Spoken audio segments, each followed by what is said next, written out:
Muito bem, tá tudo preparado para o último capítulo dessa história. Léo, tem muita gente na expectativa, hein? Tem bastante. Eu próprio estou, vou ser sincero com você, Léo. Eu confesso que eu estou ansioso. Inclusive ontem eu estava conversando com o Léo, você falou, Paulinho, eu até me identifico um pouco com essa história. Porque você teve uma passagem, você me contou, né? Teve uma passagem que você saiu da tua casa pequenininho para ir para casa de um parente, foi isso? Foi por 6 meses, né? 6 meses. 6 meses. Mas você era muito pequeno. Pequeno. Você tinha que idade? Eu tinha por volta ali de uns 8 anos de idade. 8 anos. E aí você estranhou. Exatamente. Estranhou, cara. Porque causa você imagina. Muito. Veja, você foi para casa de parentes, exatamente, etc. Mas não é igual a tua casa, é? Não é totalmente diferente. Gente, quem passou por isso sabe o que o Léo tá falando. Não é igual. Você sabe que a minha mãe e meu pai, a dona Angelita e o seu Jeremias, eles sempre abrigaram sobrinhos lá na minha casa. Sim.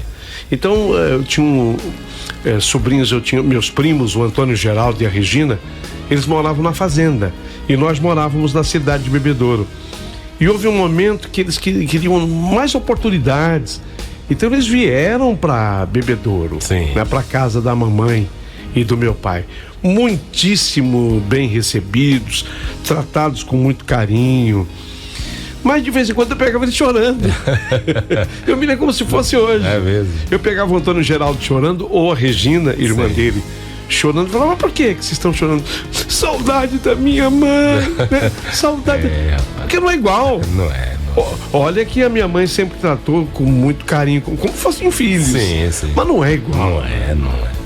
Mãe é mãe, né, rapaz? Quem passou por isso sabe, né, Léo? Sabe. Olha, e é por isso que tem tanta gente gostando dessa história, porque muita gente foi obrigado por um motivo ou outro sair de casa um pouquinho mais cedo, até em busca de uma oportunidade, né? Exato. Como foi o que aconteceu com meus primos, por exemplo. Sim. Eles precisaram. Mas não é igual, por mais bem tratado que seja. Agora, quando a pessoa, no caso da Isabel, ainda acontece dela ser maltratada, aí piora muito. Aí piora. Terrível. Vamos ao último capítulo? Bora. Então, começou. Rádio é emoção. Rádio é verdade. Rádio é Paulinho Boa Pessoa.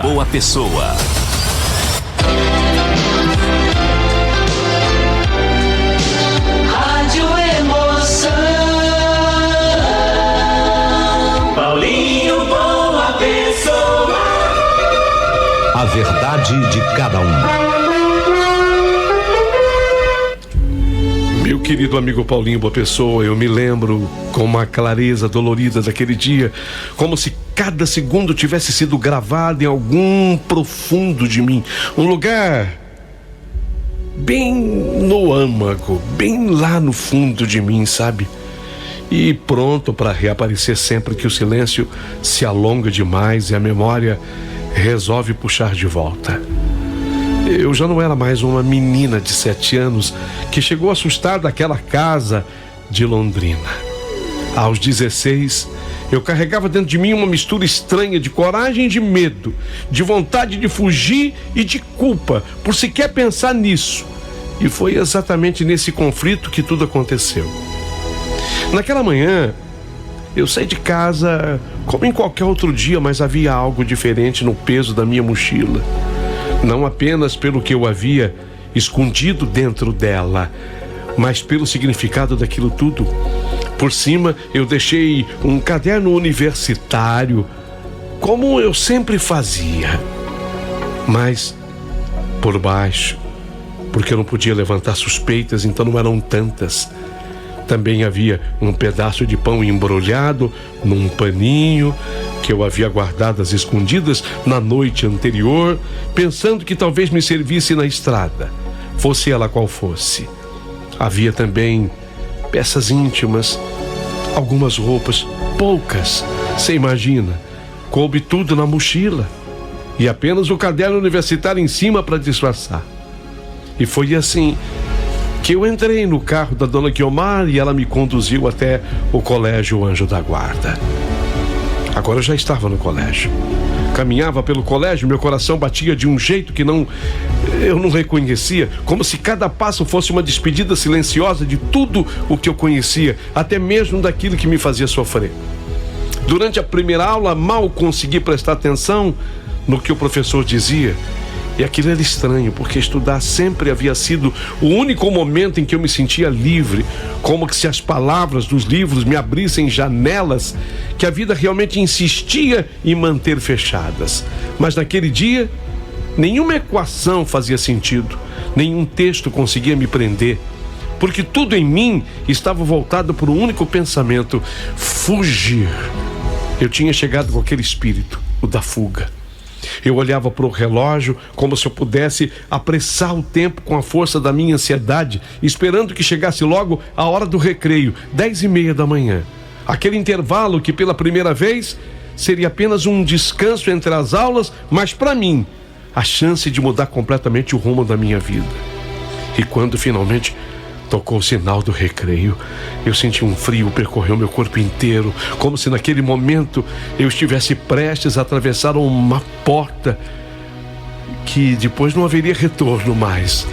Levantei-me devagar, tentando parecer natural, embora cada movimento me estivesse carregando de tensão, e caminhei até o pátio com a mochila nas costas, sentindo o peso dela me puxar para baixo, como se estivesse me perguntando se eu tinha mesmo certeza do que eu estava prestes a fazer. E eu não olhava para ninguém, não queria cruzar com olhares que pudessem me deter, que pudessem me lembrar de que ali, apesar de tudo, eu também tinha começado a construir algo. Foi no caminho que eu encontrei o Arthur. E pela primeira vez: oi, onde você está indo? O Arthur me pergunta, interessado em mim. Onde você vai? Não, eu vou resolver uma coisa ali. Eu nem sei, eu nem me lembro que eu falei direito pro Arthur. Depois eu quero falar com você, tá?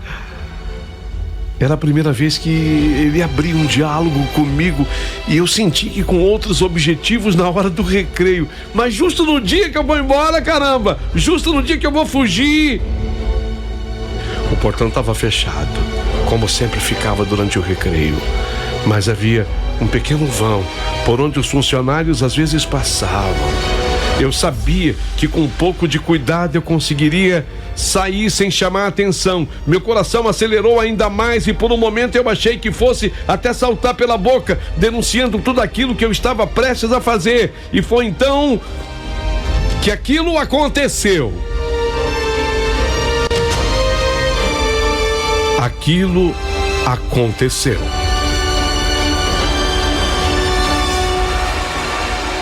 Do outro lado, assim, do portão da calçada, o portão era gradeado, a gente via. Do outro lado do portão da calçada passou uma senhora caminhando devagar, segurando pela coleira um cachorrinho pequeno. Pelos num tom caramelado, olhar curioso. Não havia nada de extraordinário naquela cena.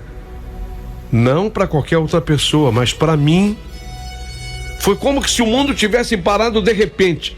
Porque aquele cachorro, aquele cachorrinho, ele era pequeno ainda, o da senhora. Era a imagem viva do Rabicó quando ele chegou lá na casa da dona Guiomar. Ele era o Rabicó outra vez.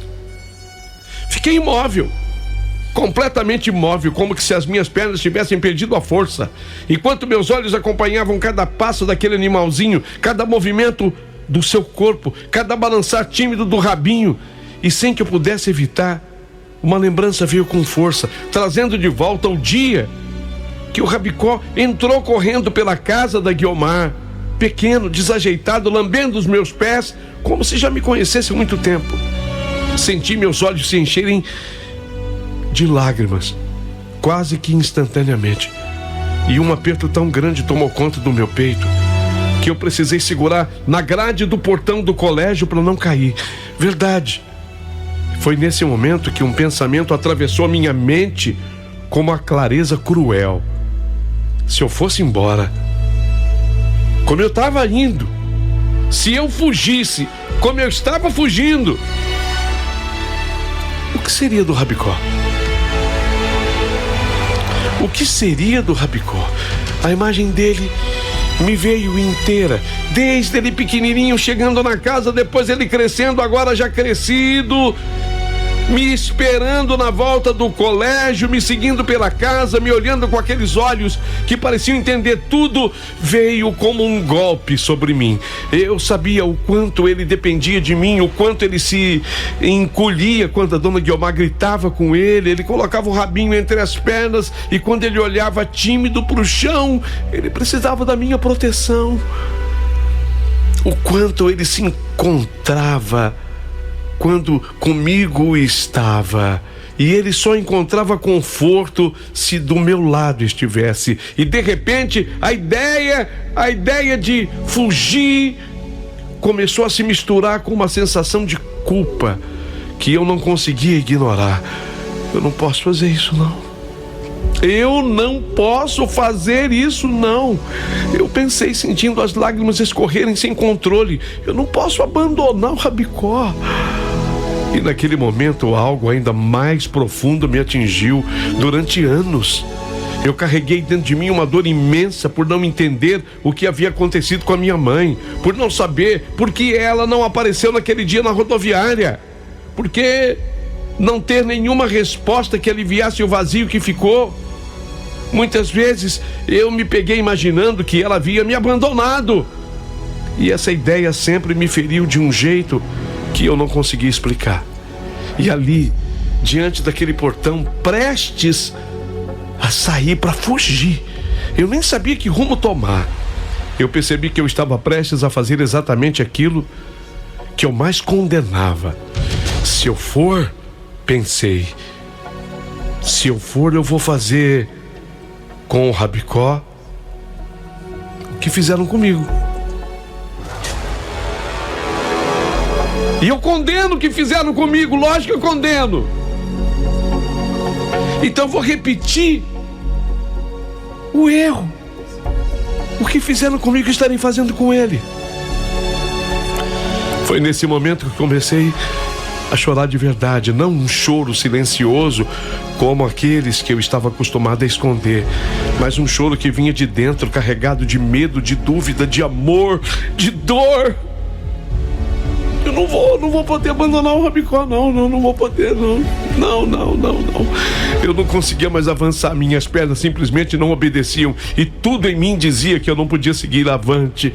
E foi então que eu ouvi uma voz atrás de mim: Isabel, você tá bem? Me virei assustada, sem esperar que alguém estivesse ali no meu encalço. E sabe quem eu encontrei? O olhar do Arthur, que me observava com uma mistura de preocupação e curiosidade. Quer dizer, naquele encontro que nós tivemos no pátio, ele me seguiu. Ele percebeu alguma coisa estranha em mim, sensibilidade dele. Eu nem sabia quanto tempo ele estava ali, nem quanto ele tinha visto ou entendido o que eu ia fazer, mas naquele momento isso não importava. Eu tentei dizer, mas as palavras não saíam direito, atropeladas pelo choro que eu já não conseguia controlar. Ele deu um passo à frente, hesitante no começo, como se não soubesse exatamente o que fazer, mas logo se aproximou mais com um cuidado que me desarmou completamente. Você tá chorando, Isabel? O que aconteceu? Por que você tá assim? Não, eu não quero que você chore, não. Bel, o que foi? Eu tentei responder, tentei inventar uma desculpa, como sempre fazia, mas pela primeira vez em muito tempo eu não conseguia. Apesar que eu lia bastante os livros da dona Guiomar. Ela dizia que isso ajuda a expandir o cérebro, e era verdade, a imaginação, e é verdade, quem não lê não imagina. Talvez fosse o cansaço de guardar tudo sozinha, talvez fosse o peso daquele momento, ou talvez fosse simplesmente o fato de que ali diante dele eu não precisei fingir. Sem dizer nada, eu acabei dando um passo na direção dele e quando percebi, eu já estava sendo envolvida por ele num abraço que eu não pedi, mas que naquele momento era exatamente o que eu precisava. Foi a primeira vez, escuta bem, foi a primeira vez que alguém me abraçou daquele jeito, sabe?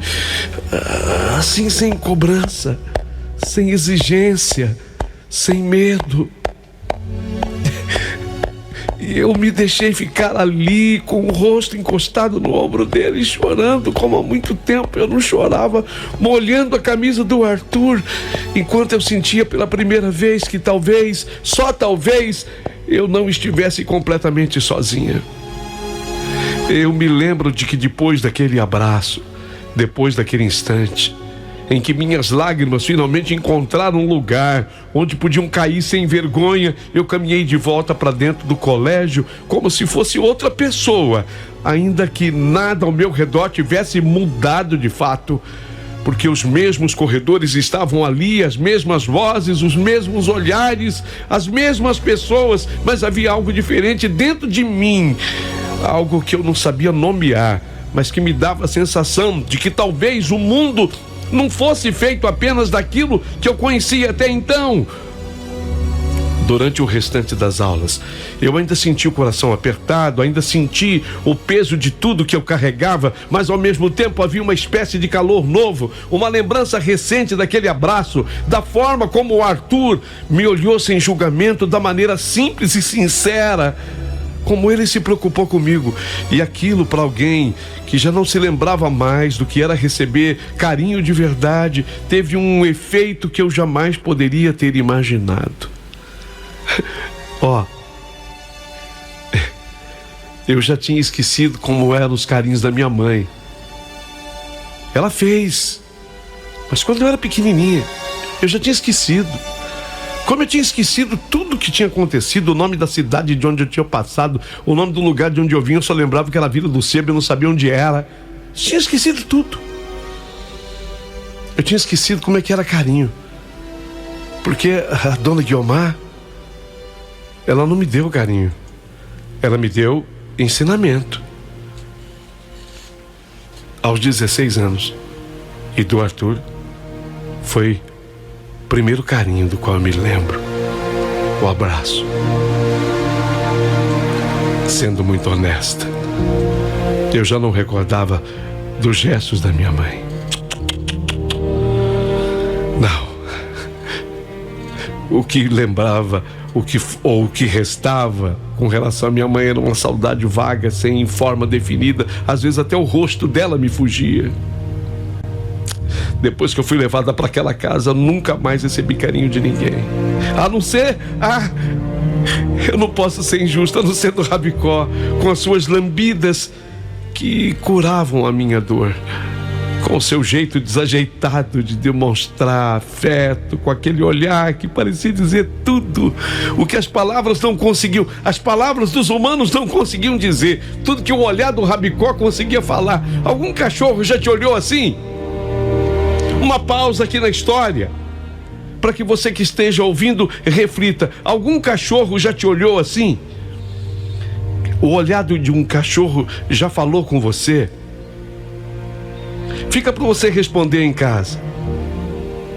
De repente, aos 16 anos, naquele pátio de escola, foi um rapaz quase desconhecido, Arthur, que me devolveu, ainda que por instantes, a sensação de ser cuidada, de ser vista, de ser acolhida. E aquilo mexeu comigo de um jeito que eu não sabia explicar, mas que transformou completamente o rumo do meu dia.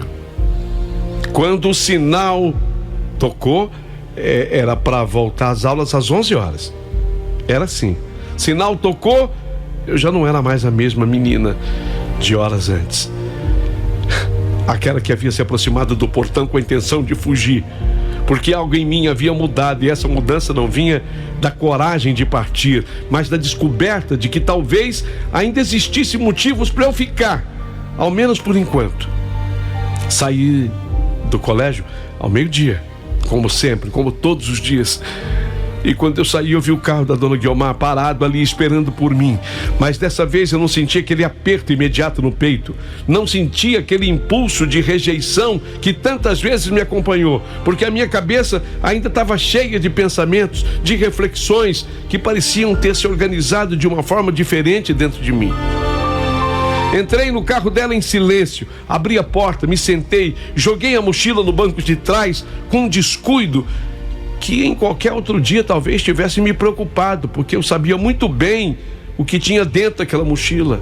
Eu sabia que se a dona Guiomar resolvesse olhar, descobriria tudo, mas naquele momento, aquilo não parecia tão importante quanto antes. Ela me lançou um olhar rápido, como sempre fazia, desconfiado, observador, mas não disse nada de imediato. Deu partida no carro, iniciando o caminho da volta para casa, aquele mesmo caminho que eu já conhecia de cor e salteado, mas que naquele dia parecia diferente. Ficamos alguns minutos em silêncio, um silêncio que não era incomum entre nós, mas que dessa vez estava carregado de algo que eu precisava dizer, algo que vinha crescendo dentro de mim desde o momento em que eu vi aquele cachorrinho do outro lado do portão no colégio, desde o instante em que eu percebi que eu não podia fugir e abandonar alguém como Rabicó, desde o abraço que eu recebi do Arthur sem esperar. Então, respirei fundo, tentando organizar os pensamentos, as palavras, tentando encontrar coragem para falar algo que eu nunca havia dito antes. E olhando para frente, assim, sem encarar a dona Guiomar, mas olhando para frente, eu falei assim: dona Guiomar, eu estava pensando comigo. A minha voz saiu mais firme do que eu imaginava, embora eu ainda carregasse um leve tremor, como se cada palavra precisasse vencer uma barreira antes de chegar ao mundo. Ela não respondeu de imediato, mas eu percebi que sua atenção se voltava para mim, ainda que seus olhos permanecessem na estrada. Dona Guiomar, eu até hoje questiono os motivos que fizeram a senhora me trazer com a senhora naquele dia. Eu não entendo. Talvez um dia eu venha entender. Mas, por muito tempo, eu só conseguia ver dor nisso tudo, sabe? Ela apertou levemente o volante, olhou de rabo de olho e continuou olhando para frente, mas ainda não comentou nada. Mas eu continuei. Porque afinal de contas, dona Guiomar, por mais que a senhora às vezes seja dura comigo, a minha voz falhou por um instante, mas eu segui. Por mais que a senhora já tenha me batido, te bati. Vá. Bateu sim. Por mais que muitas vezes a senhora me negue comida. Te nego comida. Bom, pelo menos eu acho. Aliás, eu acho isso um absurdo mesmo, porque eu sei que a senhora tem condições. Eu sei que às vezes até sobra comida. Às vezes a senhora até joga comida fora, que eu já vi. Vá. O silêncio dentro do carro ficou mais pesado, mas eu não parei, porque eu sabia que se eu parasse eu não ia conseguir recomeçar. E eu sei também que a senhora é dura com o Rabicó, aquele cachorro imundo, polguento. Me dói muito ouvir a senhora falando assim, sabe? Respirei fundo novamente, e então, com mais suavidade, eu deixei que aquilo que havia mudado dentro de mim finalmente viesse à tona, e veio. Sabe, dona Guiomar, apesar de tudo isso, eu vejo coisas boas na senhora. Nessa hora foi como se o tempo tivesse diminuído naquele instante, como se cada segundo se alongasse dentro daquele carro. Eu vejo coisas boas na senhora. Quando a senhora me ensina, quando a senhora pega um livro e me mostra o mundo, quando a senhora tem paciência comigo, eu vejo que ali existe uma pessoa boa. Pela primeira vez eu virei o rosto na direção dela. Sinceramente, eu vejo coisas boas na senhora. Ela não respondeu, mas eu percebi que algo nela havia mudado, ainda que de forma quase que imperceptível. E então, reunindo toda a coragem que eu tinha, eu disse aquilo que jamais imaginei que eu diria. E pela primeira vez eu falei: eu quero, dona Guiomar, que a senhora saiba que eu não sinto ódio da senhora, não. Não sinto. A minha voz saiu mais baixa, mais carregada de verdade. Nem raiva. Pausei e então corrigi com honestidade. Quer dizer, às vezes eu sinto raiva sim, mas ódio nunca. O silêncio que se seguiu foi profundo, denso, quase palpável. E sabe por quê, dona Guiomar? Olhei para ela com os olhos já marejados. Ela não falou nada, mas eu completei: porque eu gosto da senhora. Ela brecou o carro. Tá verde.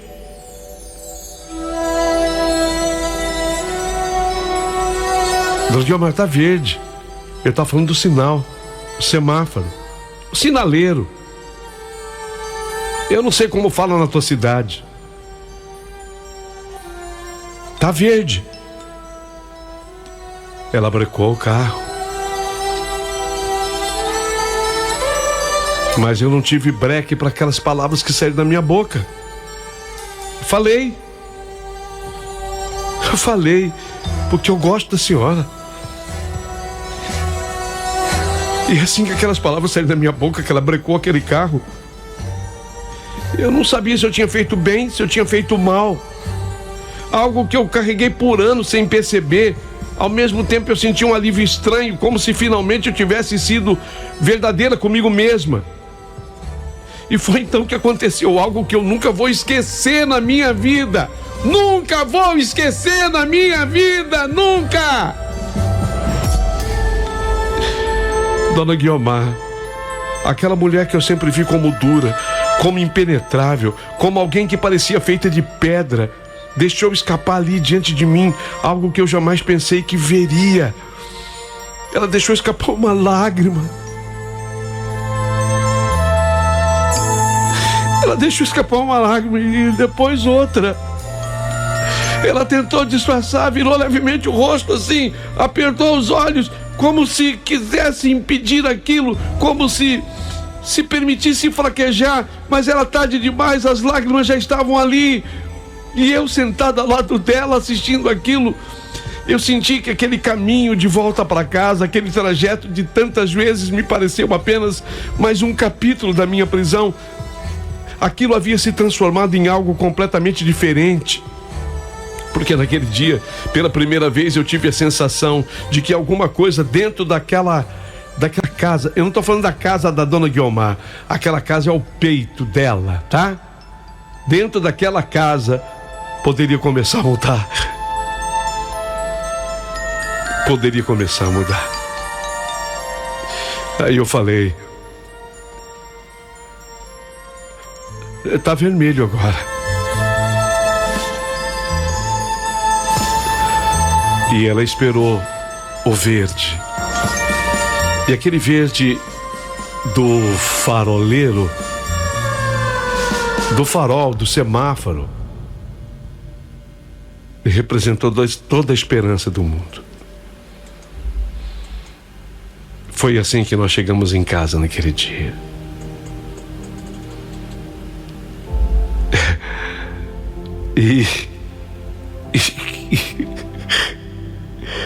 E o Rabicó. O Rabicó fez uma festa naquele dia. Cachorro é um bicho tão sensível que pela primeira vez eu vi o Rabicó abanar o rabinho pra dona Guiomar. Ela, tanto é verdade que ela comentou comigo: aí, tô querendo me agradar.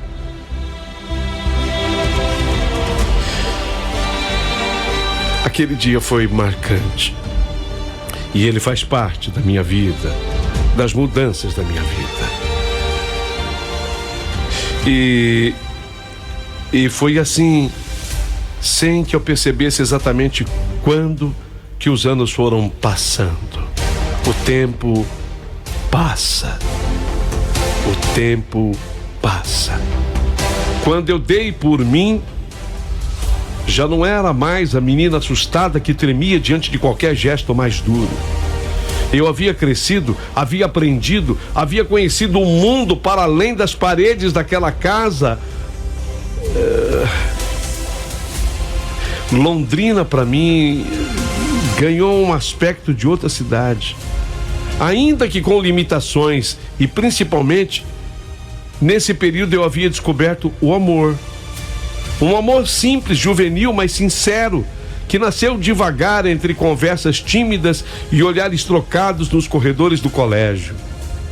Eu e Arthur caminhamos juntos durante aqueles 3 anos de colegial, lado a lado, aprendendo não apenas as matérias que nos preparariam para o futuro, mas também aprendendo um com o outro. Aprendendo um com o outro, sabe? Descobrindo o cuidado, o respeito e uma forma de carinho que para mim ainda era novidade, mas que aos poucos foi preenchendo espaços vazios que eu nem sabia que existiam. E então chegou o dia da minha formatura. A formatura do meu colegial. Eu estava com 19 anos. 19 anos. Lembro-me perfeitamente da sensação de estar vestida com aquela beca.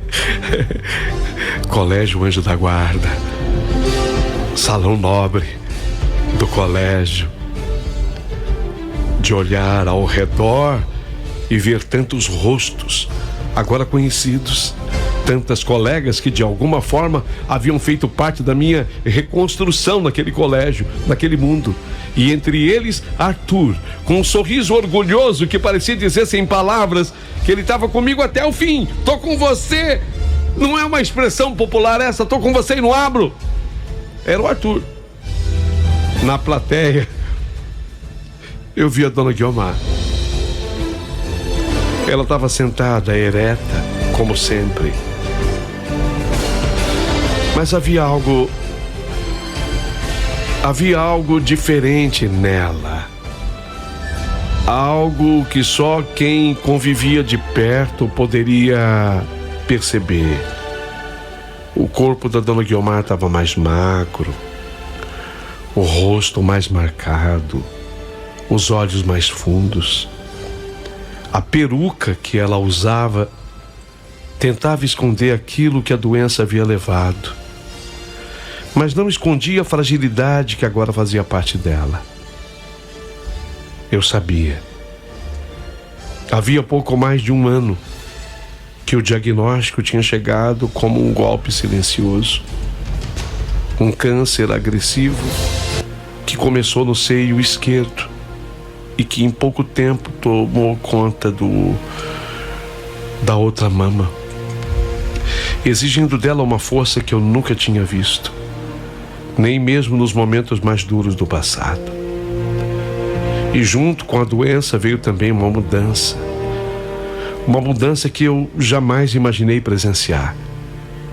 A dona Guiomar aos poucos foi se desfazendo daquela couraça que ela carregou por tanto tempo, tantos anos, como se a proximidade da vida com a finitude tivesse feito com que ela finalmente olhasse para dentro de si com mais verdade.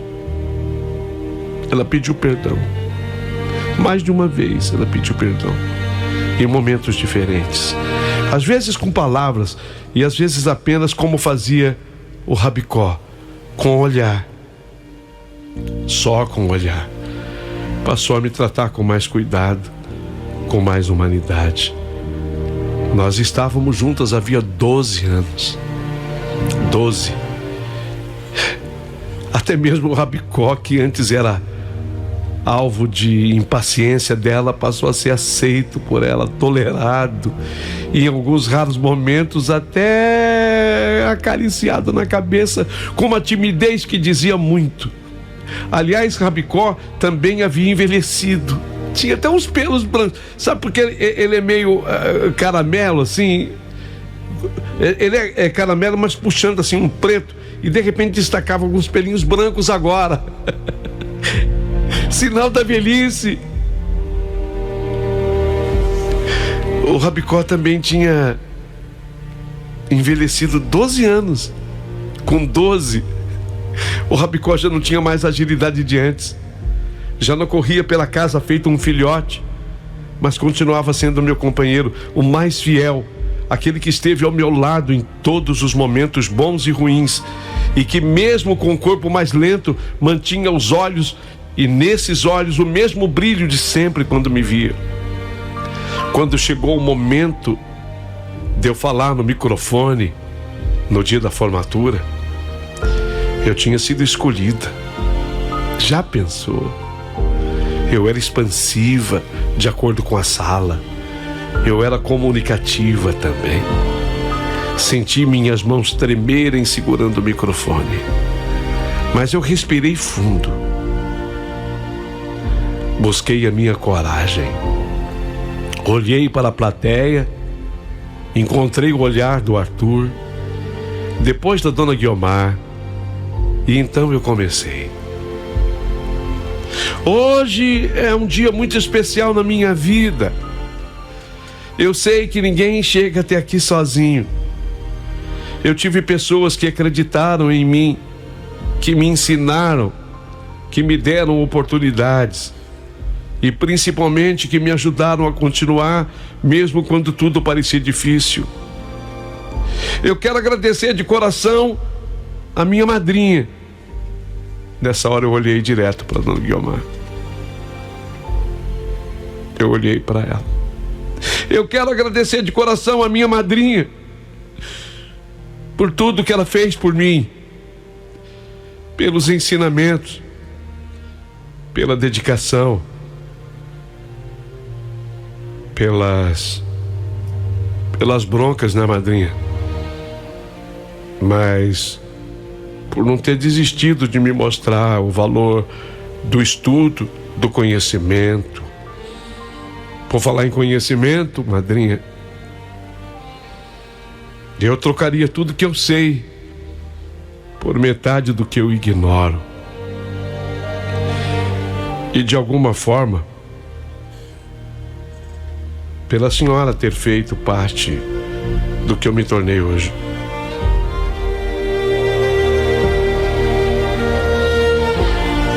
Obrigado, Arthur, por ter me mostrado um outro lado. Muito obrigado, Arthur. E tem alguém que eu queria agradecer, mas que não pôde estar aqui hoje, porque ele é um cachorro caramelo puxado pro preto e tem pelos brancos devido aos seus 12 anos. O nome dele é Rabicó. Se não fosse por ele, eu com certeza não estaria aqui hoje. Obrigado. Muito obrigado a vocês todos. Os aplausos. Mas dentro de mim, aquele agradecimento carregava muito mais do que as palavras poderiam dizer. Depois da cerimônia, fomos todos comemorar numa pizzaria. Eu, Arthur, a família do Arthur, a dona Guiomar, a minha madrinha. E pela primeira vez eu senti que eu fazia parte de algo maior. De uma família que, mesmo não sendo a minha de origem, me acolhia de uma forma que eu nunca havia experimentado. Aí mais tarde, já em casa, quando eu abri a porta, o Rabicó veio ao meu encontro, caminhando com certa dificuldade, mas com uma alegria que parecia ignorar qualquer limitação do corpo. Abanava o rabo, latia baixo.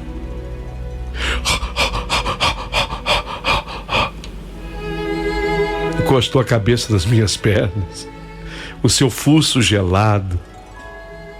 Eu consegui, Rabicó. Sussurrei para ele, ajoelhando-me para abraçá-lo. Eu consegui, Rabicó.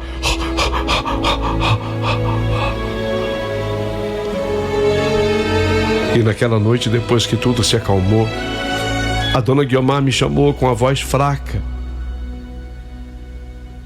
Isabel. Oi, dona Guiomar. Isabel, vem aqui.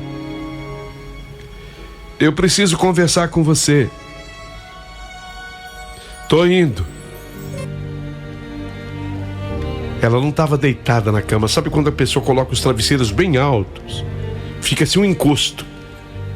Então ela encostou nos travesseiros. Então ela estava sentada na cama. Eu me sentei ali também. Ela precisava falar comigo.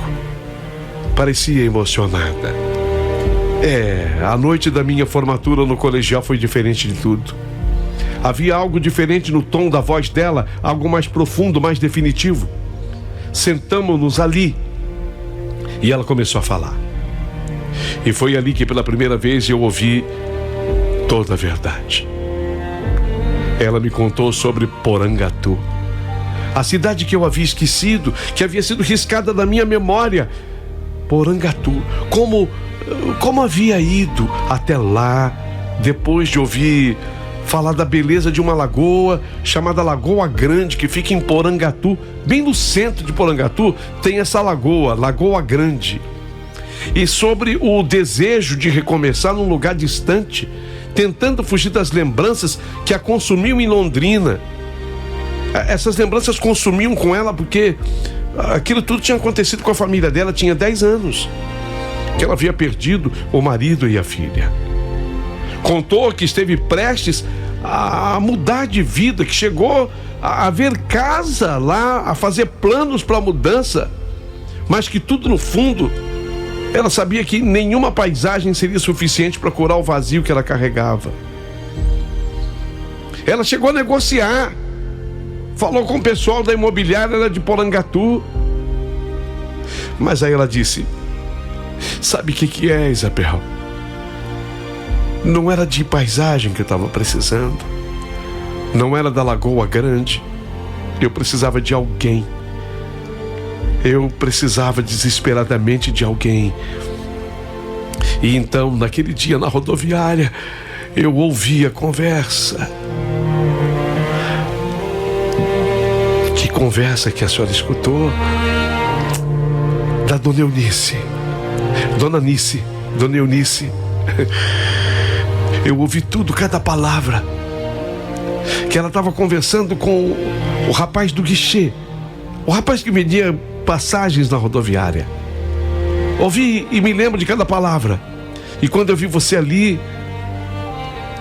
eu achei que talvez fosse a minha chance de não ficar sozinha mais no mundo para sempre. Eu olhei você com 2 dentinhos faltando na boca e com os olhos da minha filha. Eu já falei pra você que você tem os olhos da Beatriz, não falei? Já.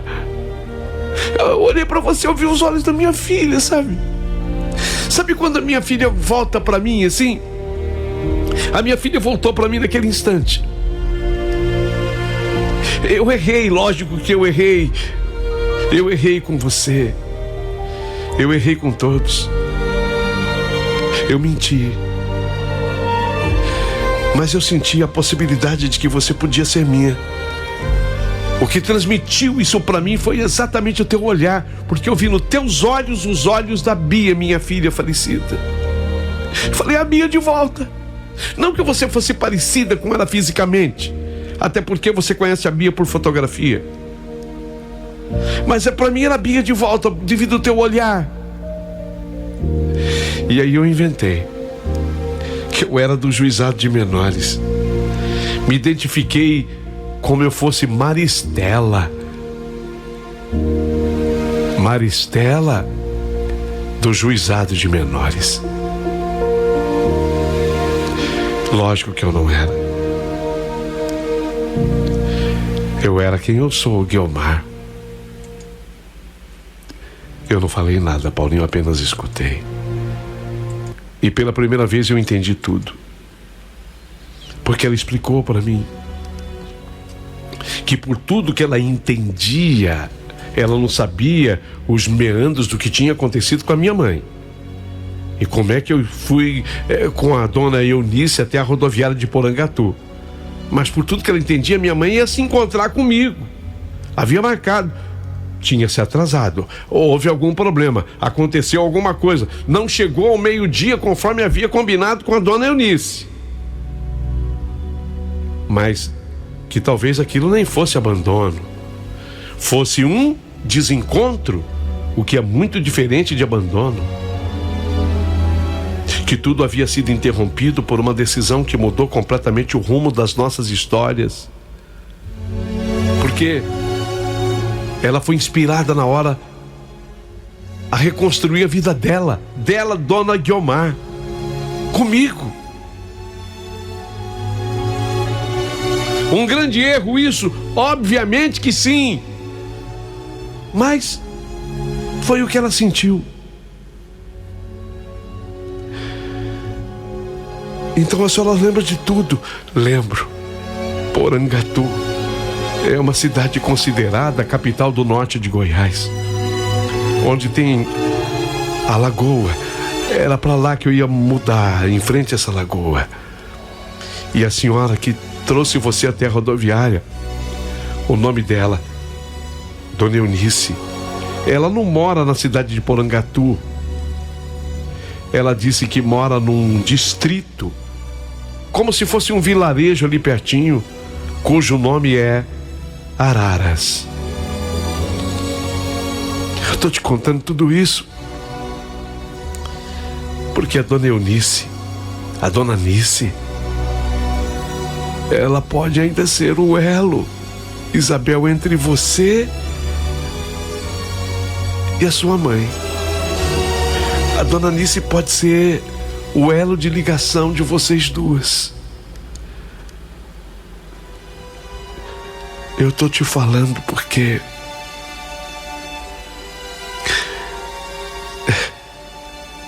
eu sinto que eu tô no fim, sabe, Isabel? Eu sei que eu fui egoísta, muito egoísta, mas o que eu sei da vida, Isabel? Eu trocaria tudo que eu sei por metade do que eu ignoro, sem nada. Eu só queria atenuar minha dor, mas aumentei tanto a sua. Vai lá, Porangatu. Não fica perto daqui, fica longe. Mais de 24 horas de viagem. Pode colocar 1 dia e meio. Eu tenho dinheiro. Até reservei. Até já saquei. Eu tenho dinheiro para você ir. Você vá a Porangatu, procura esse lugarejo chamado Araras, e lá você vai procurar pela Dona Nice, Dona Eunice, né?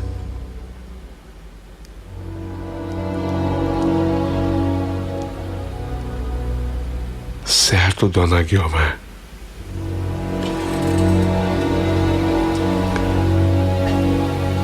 Tá certo. Eu vou fazer a viagem. Olha, naquela noite eu dormi de uma maneira diferente. Assim como o dia que amanheceu também veio diferente, trazendo novas esperanças. Parecia que até o Rabicó, apesar da idade, estava mais feliz, mais vibrante. E eu entrei em contato com Arthur, meu namorado. Tínhamos então 19 anos.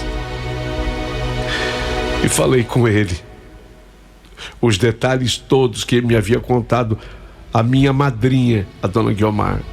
Era assim que o Arthur conhecia a Dona Guiomar comigo, a minha madrinha. Contei para ele os detalhes que eu tinha. Ele então se colocou do meu lado para que fizéssemos juntos a viagem até Porangatu, e de lá iríamos procurar esse lugarejo, esse vilarejo chamado Araras. Viajamos, fomos de ônibus. Longe pra caramba, são mais de 1.200 quilômetros. Deu mais de um dia e meio. E quando nós chegamos a Porangatu, fomos encaminhados para Araras. E quando nós chegamos no lugar, o tempo parecia ter parado naquele lugar simples. Araras era um lugarejo de fato. E quando eu perguntei se alguém conhecia a Dona Eunice, a Dona Eunice, Dona Nice, a Dona Nice, a da Horta, é a casa da Horta. A Dona Eunice era a casa da Horta porque ela tinha uma horta plantada com todas as verduras. A casa me foi indicada, meu coração parecia querer sair do peito. Eu fui até a casa e lá, como não havia campainha, eu e o Arthur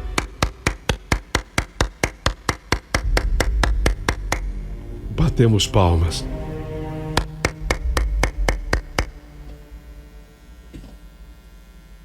Saiu aquela senhora se apoiando numa bengala. É verdura? A moça e o rapaz quer verdura? Tem alface, armeirão, couve. Se quiser só esperar um minutinho que eu tô esperando o rapazinho chegar, ele já pega por 6. Quer dizer, depois a gente até pode querer a verdura, mas pode falar, moça. Verdura? Pode falar mais alto que eu não escuto direito. Não. A senhora se lembra de mim? Tô lembrada não. Tô lembrada não, moça. A senhora se lembra de uma menina que veio com a senhora pra Porangatu num ônibus? A menina do ônibus. A senhora se lembra?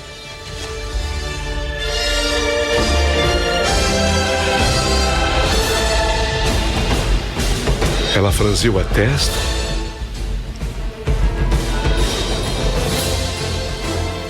Você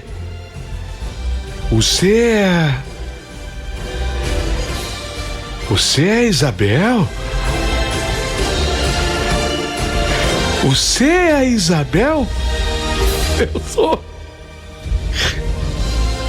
Eu sou. A senhora lembra meu nome?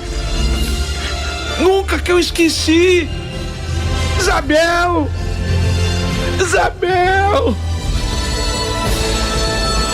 Foi como que se o mundo tivesse desabado sobre ela. Os olhos se arregalaram, as mãos que já tremeram mais ainda. De repente ela foi se apoiando assim na bengala dela. Ela ficou de joelho, não levanta, chorando de uma forma que eu nunca tinha visto. Meu Deus, Isabel, me perdoa, filha, me perdoa. Eu falei, não, a senhora não tem que pedir perdão de nada. Me perdoa, filha. A minha mãe, eu consegui falar com a voz embargada. A senhora tem notícia da minha mãe? Tenho sim. Ela nunca parou. A tua mãe nunca parou de te procurar, nunca. Esses anos tudo.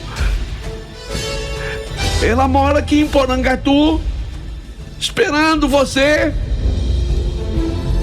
Mora aqui, no Flamboyant. É Flamboyant, Porangatu aqui, ela mora aqui. Flamboyant. E aí a nossa conversa se estendeu. Ela fez com que a gente entrasse. Eu conheci o rapazinho que cortava a verdura. O nome dele era Everton.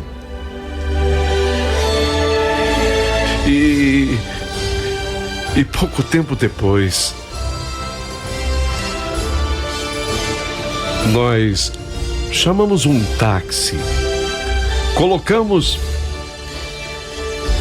a dona Nice nesse táxi conosco. Eu fui atrás com ela e o Arthur foi na frente com o motorista.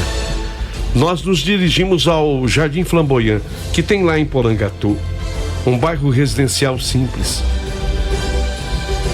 E foi assim que pouco tempo depois eu estava na porta daquela casa. E a porta daquela casa, 12 anos depois, era a porta da casa da minha... Eu tenho até medo de falar. Era a porta da casa da minha mãe.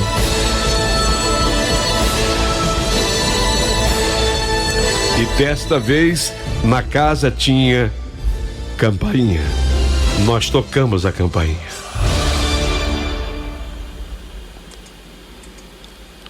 Pois não? Oi, dona Nice. Creuza. Oi, dona Nice. Você sabe quem é esse pessoal aí? Ela ficou muda. E ela não ficou muda à toa. Ela ficou muda porque ela desconfiou. Sabe quem é esse pessoal aí, Creuza? Ela continuou muda. Então a dona Nice completou. É sua filha. Sua filha, Isabel. É Isabel.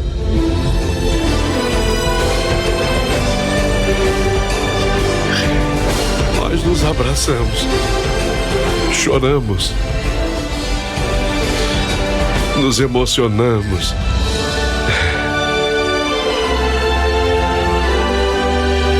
Como duas partes de uma mesma história que finalmente tinham se encontrado outra vez. Outra vez.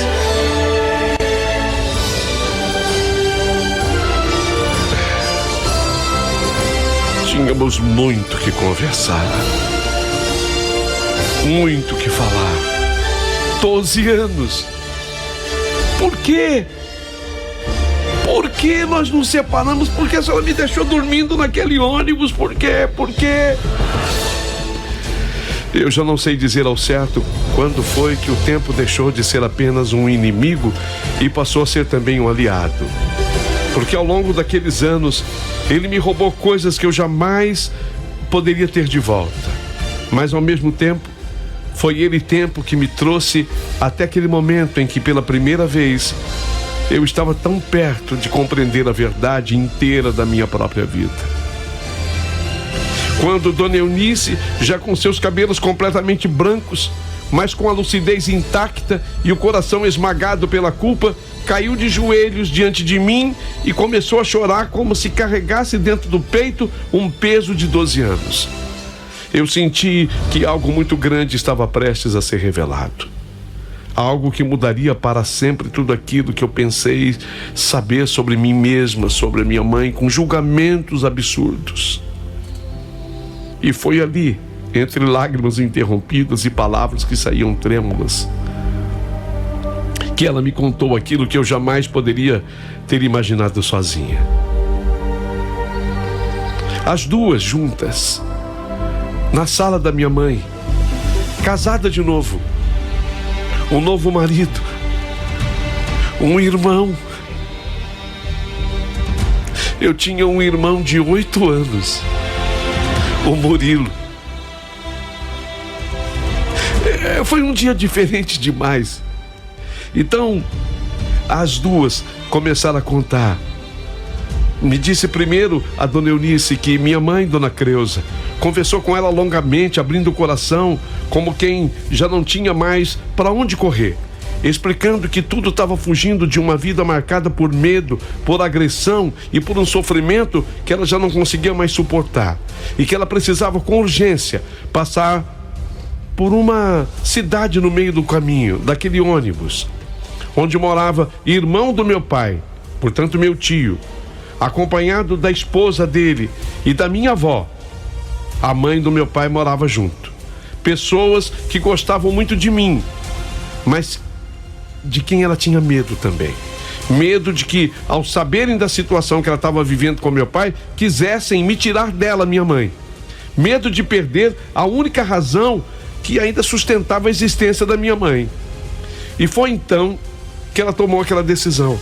Uma decisão desesperada, mas tomada com amor, de me deixar temporariamente com a dona Eunice, combinando que nos reencontraríamos na rodoviária de Porangatu ao meio-dia. Depois que ela resolvesse tudo rapidamente naquela cidade, onde o ônibus parou, naquela madrugada às 3 da manhã, ela desceu. Ela esperou o dia amanhecer, foi até a casa do irmão do meu pai, já com o dia claro, e contou apenas parte da verdade. Disse que ela estava com uma comadre em Vila do Sebo, zona rural de Araguaína, a cidade dela, e pediu para recomeçar a vida, para ir embora da casa dela, porque ela não podia mais voltar para aquele inferno que ela estava deixando para trás. Ela até se mudaria para a cidade deles que eu falo, o irmão do meu pai, a mãe do meu pai e a esposa do irmão do meu pai, minha tia, portanto. Ela precisava de uma ajuda em dinheiro, e eles ajudaram. Deram dinheiro para ela. Acolheram-na por algumas horas, mas quiseram saber de mim. Quiseram que eu fosse levada para lá. E foi por isso que minha mãe fez o que fez e mentiu. Mentiu porque me amava. Mentiu porque tinha medo de me perder. Porque esse meu tio, ele era de uma situação de vida muito boa. Não era um homem rico, mas era uma situação muito estável, muito melhor que a situação do meu pai, por exemplo. E depois, com o dinheiro nas mãos e o coração cheio de esperança, ela seguiu viagem até Porangatu. Mas se atrapalhou, porque ela tinha que pegar o ônibus na reta, quando eu falo, é na beira da estrada. E ela perdeu o ônibus. E ao invés de chegar meio-dia, conforme previa, ela acabou chegando por volta de umas 4 horas da tarde. E desesperada, ela andou pela rodoviária, não me viu e foi pro endereço que ela tinha, da senhora Dona Nice. Endereço que é aquele lá de Araras. Chegando lá, a dona Eunice falou: entreguei para a moça do juizado de menores, a Maristela, que pediu para ficar com ela. A minha mãe ficou brava com a dona Nice e foi correndo lá para o juizado de menores. E lá então ela recebeu a comunicação de que não havia ninguém com aquele nome Maristela. Todo mundo que trabalhava no juizado de menores de Porangatu era do sexo masculino, não tinha nenhuma mulher, nenhuma, porque ela podia ter confundido. Só tinha homem trabalhando lá. Ela sentiu o chão desaparecer sob os pés dela. A filha estava perdida. A senhora Dona Eunice se sentia culpada. Andou passando pela cabeça da minha mãe até comunicar a polícia envolvendo a Dona Nice, mas por fim isso acabou não acontecendo. Ela tinha esperança de que um dia eu voltaria, e foi por isso que a minha mãe mudou então para Porangatu e morava nesse jardim flamboyant. Foi lá que ela encontrou o novo marido dela, o Wilson, e foi lá que ela teve o meu irmão, o Murilo. Quando eu encontrei a minha mãe ainda em Porangatu, de imediato eu não a reconheci, não.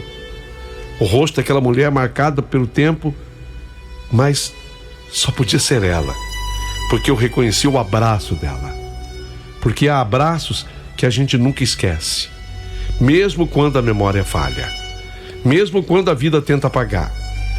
E naquele instante, quando ela me apertou contra o peito e repetia entre soluços que nunca havia me abandonado, que me procurou por todos os lugares possíveis, que percorreu cidades, juizados, delegacias, que viveu 12 anos alimentando a esperança de me encontrar novamente, eu entendi que o amor dela sempre esteve ali, mesmo na ausência, mesmo no silêncio, mesmo na dor. Voltamos juntos para Londrina, eu, minha mãe e o Arthur, e de certa forma um pouquinho da dona Eunice, que mandou até uma peça de roupa dela que ela queria que eu guardasse como lembrança. Foi aí que, durante a viagem, eu preparei a minha mãe. A mulher que havia me acolhido. Eu não havia contado tudo que eu tinha passado para ela, porque não era o momento. Mas eu dei uma preparada na minha mãe. Ela estava no fim. Ela estava muito doente. Que ela tivesse muita calma, muita paciência. E quando nós chegamos na casa, quem veio nos encontrar foi o Rabicó. Ele, o Rabicó, veio correndo ao nosso encontro. Fez festa. Foi quando a minha mãe se encontrou com a dona Guiomar.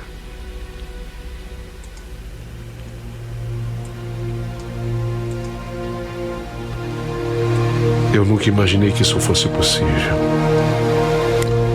Foi o encontro mais inusitado que eu vi na minha vida. Nem o meu encontro com a minha mãe representou tanto para mim quanto o encontro da minha mãe com a dona Guiomar.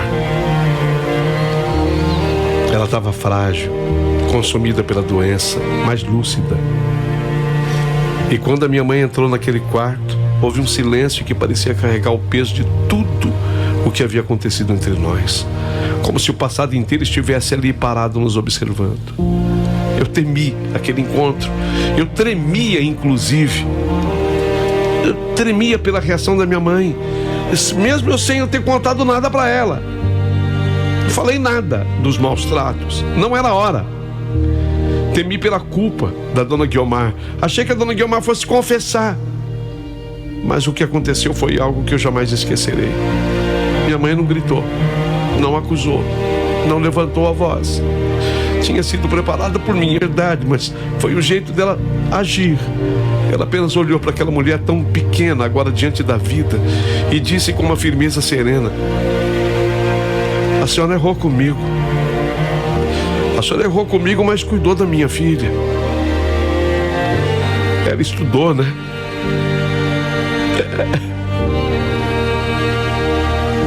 Ela estudou, né? Estudou. E vai estudar muito mais. Aquilo quebrou dona Guiomar.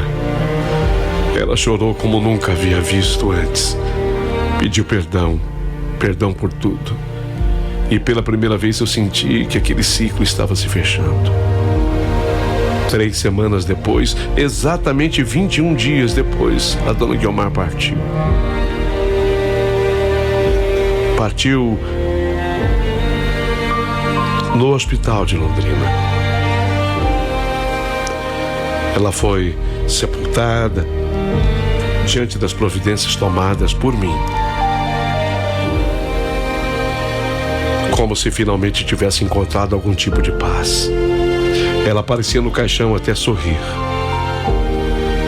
No cartório de Londrina, descobrimos que ela havia deixado tudo que era dela para mim. Sim, eu não sou materialista, mas quando chega nessa parte eu derramo lágrimas. Ela tinha deixado a casa, as economias dela, tudo que restava de uma vida marcada por perdas. E no final, por um gesto de reparação, eu não celebrei aquela herança como uma conquista, mas como um encerramento. O tempo seguiu, eu segui, Arthur seguiu ao meu lado, Nós nos casamos, não por necessidade, mas por escolha, por amor, por tudo aquilo que eu aprendi da forma mais dura possível sobre o que realmente importa. A Rabicó ainda viveu por mais um tempo, o suficiente para ver a casa cheia, o suficiente para talvez entender que no fim das contas, nós dois, que um dia fomos tão parecidos na solidão, havíamos encontrado algo que nos faltava: pertencimento. E quando ele foi já velhinho, eu chorei como se estivesse me despedindo de um pedaço da minha própria história, porque de certa forma eu estava. Hoje eu olho para trás e não vejo apenas dor, vejo caminhos, vejo escolhas, vejo erros e também redenções. E entendo que a vida, por mais dura que seja, às vezes encontra formas inesperadas de nos devolver aquilo que parecia perdido para sempre. E foi assim que eu deixei de ser a menina perdida da Vila do Sebo para me tornar alguém que finalmente encontrou seu lugar no mundo. Não sou mais menina. A minha mãe já se foi. A dona Eunice já se foi. Eu tenho agora 57 anos. Meu casal de filhos já casados. Já tenho netos. E eu dei no aniversário da minha neta, a Camila, um cachorrinho de presente para ela. Mas já foi com o nome. Vai se chamar Rabicó, Camila. Rabicó, vovó? Eu gostei. E ela gostou porque a vida sempre continua.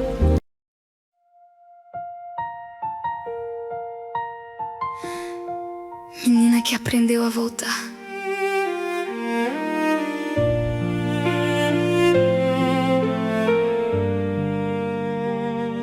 Eu era tão pequena e o mundo era tão grande. Um banco de rodoviário, medo que não cabe. Promessa de um encontro que o tempo não cumpriu. E o colo da minha mãe foi o que a vida me tirou. Levaram meus passos por caminhos que eu não quis. Fecharam minhas janelas, esconderam meu céu azul. Mas dentro do meu peito, mesmo sem saber porquê, ainda existia um sonho de um dia te rever. E eu cresci perguntando ao silêncio quem eu sou. Se fui filha esquecida ou alguém que se perdeu. Mas eu não fui abandono, eu fui desencontro. Fui lágrima guardada num coração pronto pra voltar, pra te encontrar, pra entender que o amor nunca deixou de estar. E mesmo na dor que a vida me deu, eu fui esperança que não morreu. Sou a menina que aprendeu a esperar. E mesmo quebrada, aprendeu a voltar.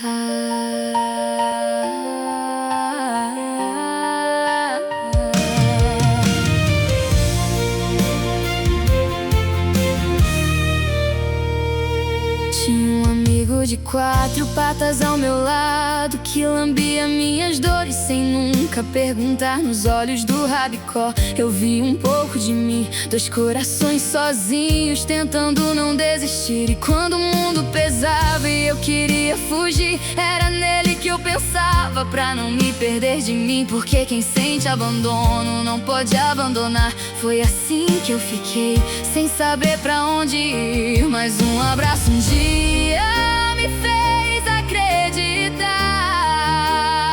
que o mundo não era só dor pra carregar. E eu não fui abandono, eu fui desencontro. Fui vida esperando o tempo dar ponto pra voltar, pra te encontrar, pra entender que o amor nunca deixou de estar. E mesmo na dor que a vida me deu, eu fui esperança que não morreu. Sou a menina que aprendeu a esperar. E mesmo ferida, escolheu perdoar.